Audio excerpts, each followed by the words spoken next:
Greetings YouTube, and welcome to another RPG video. Today we're going to talk about the Witcher RPG. Now I should say from the get-go I have never read the novels, but I have watched playthroughs of all three of the Witcher Witcher computer games. So I do have a fairly good understanding of the setting, and the game. The tabletop game is based primarily on the video game, though it does offer some options that if you want to emulate the book, because in the books, the two swords carried by a Witcher are carried because some creatures are vulnerable to steel and some are vulnerable to silver. In the video game, it's just like everything's vulnerable to silver, which it's kind of like driving a stake through a vampire's heart. If you drive a stake through a normal person's heart, they're going to die too.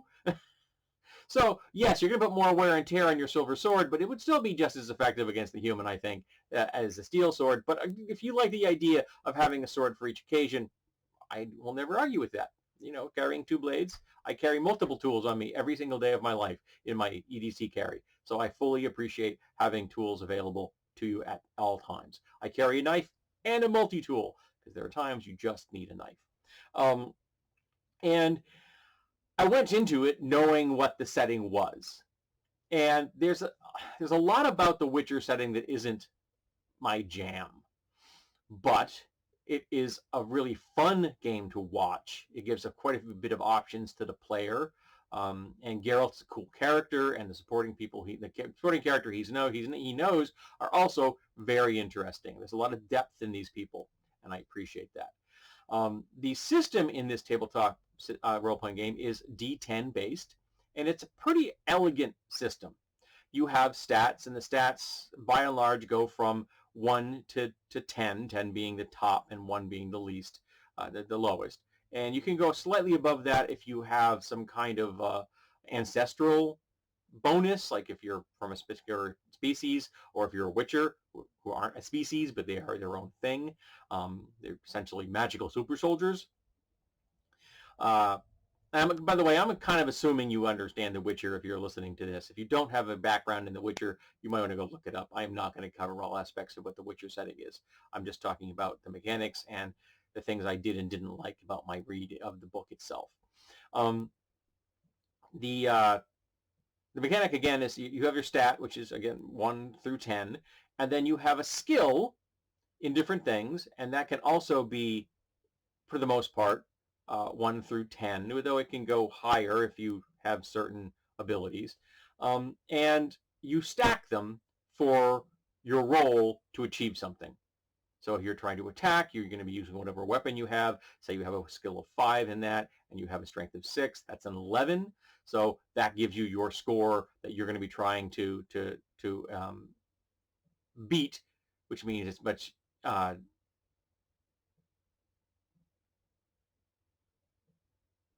No, you're using that score to beat someone else's number. My apologies. Yeah, I forgot that. So the higher your score is, the better you are at rolling things. So you're going to be able to get some decent hits if you are a 10 and a 10. You're just definitely going to be hitting things a lot. If you're very skilled with your loot and you have a 10 charisma and a 10 in skill in loot, you're going to be charming the pants off people, literally, because there is a romantic element to the Witcher setting, both in the games and in this book. I'm assuming as well in the novels themselves, and I like that stacking ability. I also like the fact that the damage bonus is based on your skill in something, so you get more bonuses based on your. You get more chance of a critical.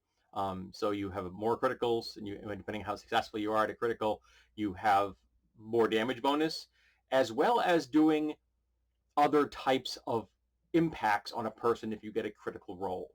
Now, absolutely, this is the most brutal set of combat rules I have ever read. I've read lots of systems that have hit locations. In fact, I even have a handy-dandy hit location die right here that my friend Jan gives me, and I keep on my desk, and every once in a while, I'll vibrate it off, and whatever it lands on, I keep until the next time I vibrate it off. The last time I vibrated it off where I had it stacked, it was a body shot. But they do differentiate it more The die 10 roll is not just an even chance because, of course, obviously your torso is going to get more often, and than your head, and there's more of an impact on your head. This is the first system that really I've read that really does a simple but elegant and logical. Having different parts of armor makes sense. You have to have a helmet if you want protection on your head. You have something on your torso, and then you have armor on your limbs.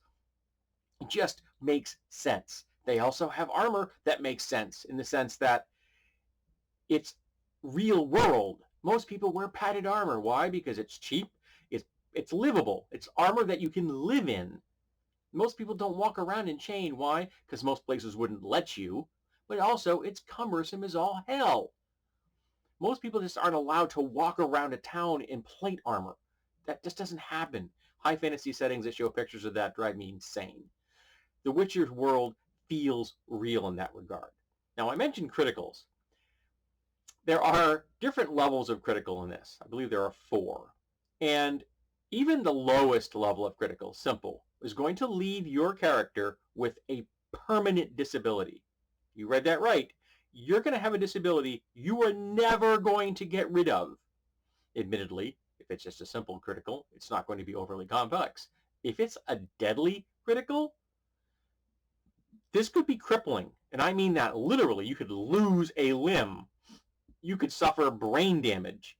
You could suffer pulmonary damage that you don't ever recover from. And the game starts from the get-go saying that there's a pretty good possibility you're going to die because this is dangerous. They do talk about ways of making things slightly less dangerous if you want a slightly more cinematic setting, but even the most cinematic version of this game is going to be unbelievably dangerous. That's not my thing. I don't want a system that dangerous. But there are people out there who are eager for it, and it would be very simple to use this system for any fantasy game you wanted to. You don't have to use a Witcher setting, okay? So, very solid. Magic is of the limited variety, mages and the type of magic that Witchers use is uncommon. Your average person is never going to be able to ever use any kind of magic unless they've pursued that as their career. Witchers get to do it because they are mutants, because they have been mutated to the point where they can now manipulate the forces of magic in a way that an average person simply can't. They can also take concoctions or decoctions, which allow them to enhance themselves in ways that another person can't. So even they start out as super soldiers, and then they get to take a shot of something, which makes them even better at something. In fact, if a normal human drinks that stuff, they're going to poison themselves. So the overall system is really well done. I quite like it. I like the idea of the spells in this setting. It made sense that they were of a limited nature. Being a hand-to-hand combatant in this system still makes you dangerous. And if you're a mage and you do not have something which keeps people away from you, you're in trouble. Archers are dangerous to you. If you get ganged up on, you are in trouble. Because even a group of fairly low-level thugs is going to cause you hassles. Because they all can get a lucky shot. And if they get a lucky shot and they land a critical, you could be very much dead, regardless of how good you are at magic. So it's well balanced in my regard in that way. It's not my style. I prefer the higher fantasy of Pathfinder First Edition, but this system is well balanced and it really has a nice feel to it. So overall, I think that the system presented as from this game is a solid system. It seems to emulate the dangerousness of the Witcher setting really well. Now, let's get past that and we get to the Witcher setting. The Witcher setting is a place of conflict. It's a place based on the novels, and the novels are all about adventure. It's a land of war. Literally, factions are at war, and people are getting caught up in those conflicts regularly. Most folks are veterans of something, either as actual combatants or having been adversely affected by the wars themselves. There is rampant racism in this game. Elves and dwarves are second-class citizens. Dwarves having a slightly less severe version of that, but the elves are despised almost everywhere. And monsters, of course, get the worst reputation at all. And if you look at the games, over the course of the games, Geralt very much has the position that just because you're a monster doesn't make you bad. That he's met far more people and other Witchers who were far more dangerous than monsters. Yes, there are unintelligent monsters which are a danger to the world at large, and they need to be put down. But there are also monsters, there are things that are placed into the category of monster that are just trying to get by. They're not human, not elf, not dwarf, maybe not even mortal, but that doesn't make them bad. That level of complexity I appreciate, but the setting itself very much casts all monsters into the same bucket.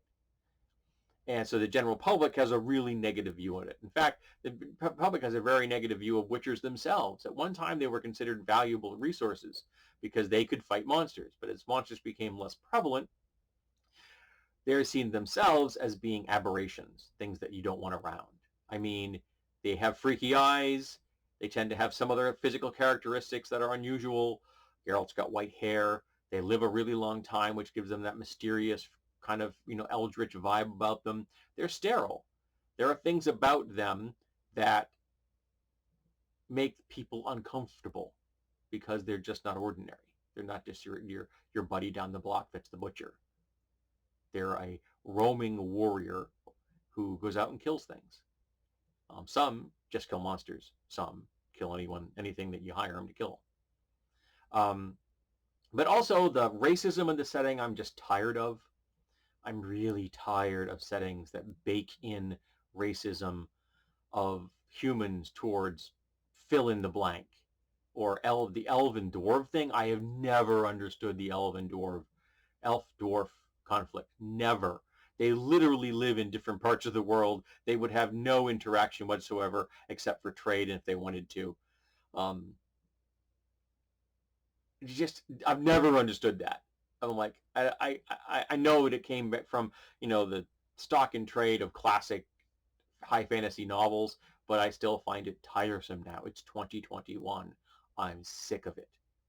The setting idea I'm currently working on has a setting where every humanoid is essentially equal in the sense that they all entered the world at the same time. There's no colonialism in that setting I'm working on. In The Witcher, there's definitely colonialism.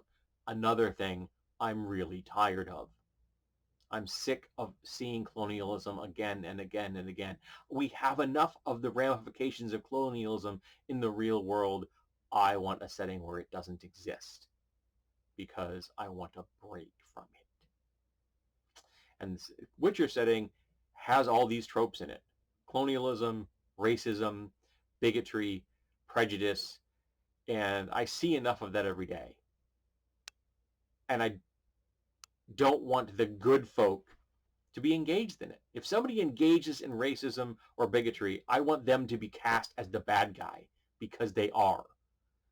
I don't want the entire human population of a village to think it's a-okay to spit at the elf when they walk by, because it isn't.